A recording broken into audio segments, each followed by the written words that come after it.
برگزاری نشست خبری وزارت ارشاد، حج و اوقاف در خصوص اعلام انتقال و ثبت نام حاجیان برای سال آینده هجری قمری. در این کنفرانس وزیر ارشاد، حج و اوقاف اعلام کرده است که هزینه انتقال هر متقاضی مناسک حج در سال آینده 266,400 افغانی است که نسبت به سال گذشته 15,690 افغانی کاهش یافته است. نور محمد ثاقب همچنان گفته است که برای تمامی متقاضیان حج بیش از 16 افغانی معاف شده است که مجموعاً به بیش از 489,000 افغانی میرسد. دغه 2,000 او 400 افغانی چې د فی تن حاجی لګښت راځي په دې باندې یو څه اضافه راتلله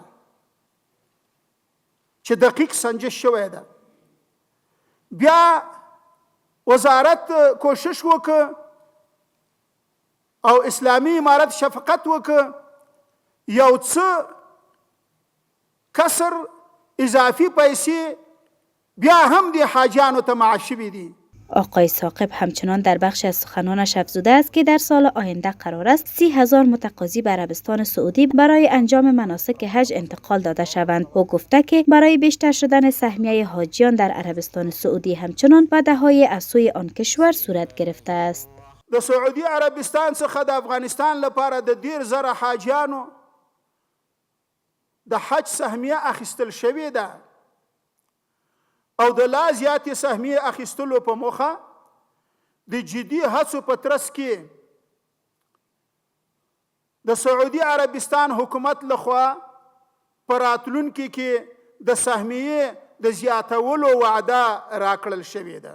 وزیر ارشاد، حج و اوقاف همچنان گفته است که تمامی متقاضیان که قسط نخست پول ادای حج را پرداختند، قسط دوم آن را نیز به روز دوشنبه تاریخ 13 ماه روان پرداخت نمایند و متقاضیانی که تا هنوز هیچ پول پرداخت نکردند باید تمامی پول را همزمان پرداخت نمایند. نو له ټولو هغو حاجیانو څخه چې د 1440 هجري قمري مطابق 1415 هجري قمري کال لپاره ورته د حج نوبت رسیدلی، لکه دا اوس ورته د حج نوبت رسیدلی او لومړی قسط پیسې تحویل کړي دي، هیله کیږي چې د خپل دویم او وروستي قسط پیسې تحویل کړي.